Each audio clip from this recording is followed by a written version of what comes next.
There's trouble ahead. Trouble that may or may not be a signal 30. What will we find? A minor mishap? Or will we look upon the stark face of death? There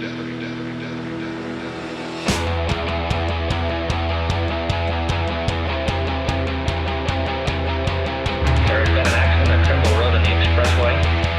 You say 2 persons have been killed. There are several others injured. It's a funny one. It's I mean, the concept, I guess, is that we take samples from old public information films and set them to new music that we write around it. And then when we play live, we edit the videos to kind of fit the music that we've written. So it's kind of like reverse soundtracking in a way.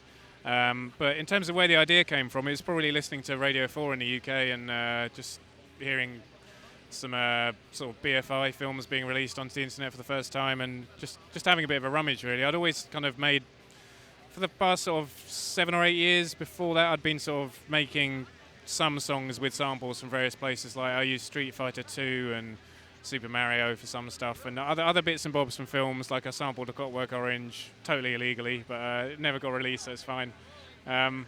Yeah, and I was always on the lookout for interesting voices, and then that kind of melded together with this whole thing, and now we find ourselves here. You're driving a little too fast and have a false sense of confidence. Watch it. Yeah, when we play live, we've got a kind of voiceover, snippets to sort of communicate with the crowd, and also in a way sort of send up the kind of the conversation that most bands have with their audiences, which is only ever like, how are you doing? It's great to be here. This is our last song. It's pretty limited patter for most bands. In terms of who it is, I don't think I'm at liberty to discuss that, but it's not me. It's definitely not me. My voice stays out of everything as far as I can, but I haven't yet worked out a way for the voice to do interviews, so I'm still doing it myself for now.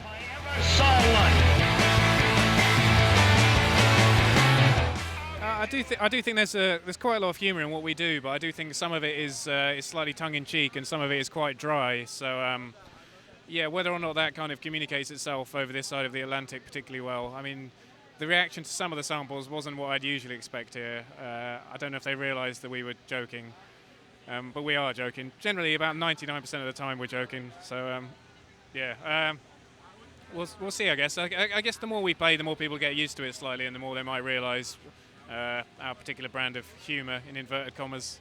New York's it's a cool place to go anyway, I guess, to play some music. So yeah, it's been pretty good few days though. It's worked out all right for us, I think.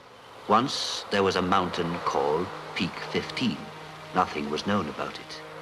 But in 1852, the surveyors found it was the highest in the world, and they named it Everest.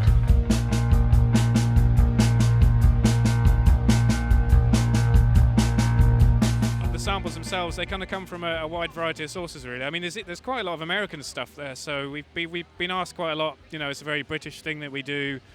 Do we think it will translate over here? But actually, some of our singles are using American voices and are using American material. So I think there is room for a bit of overlap there. But a lot of the British stuff comes from the BFI, and we've also got a good relationship with Studio Canal, who gave us the Everest film that we used. So.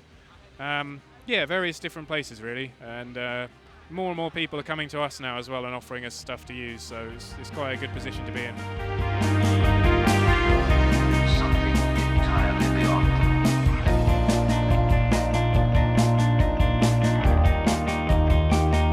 I think the definition of public service broadcasting is quite wide in general, and I apply a similar kind of definition to our scope and what we can do and where we can go with it. I don't necessarily think it has to use samples at all. It can, it could go anyway, really. Kind of guest singers like Massive Attack have done, or there's basically a whole load of different ways that I think we could go. I think it's important to kind of move gradually and not just do too many kind of like sudden jumps from genre to genre or period to period even.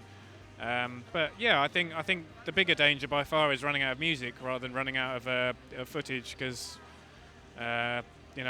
We're in New York, as the Beastie Boys once said, there's only 12 notes a man can play, so yeah, definitely more worried about musical inspiration rather than archive inspiration or anything else really, yeah.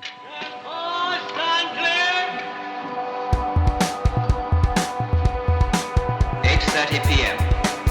Weekdays and Sundays. The Down Coastal Special leaves Easton for Glasgow, Edinburgh and Aberdeen. month-long UK tour. Things kind of calmed down a bit in December, but we do have a few more foreign gigs. France, Turkey, Poland, I think. So we're getting about. And then 2014, we know we need to write some new songs at some point.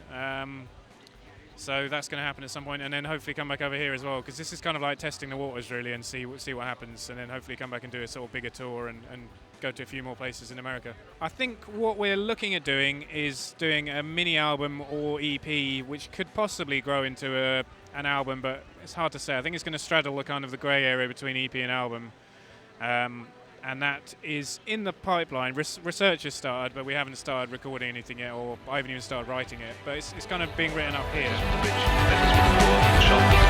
Pulling up beat to the steady climb.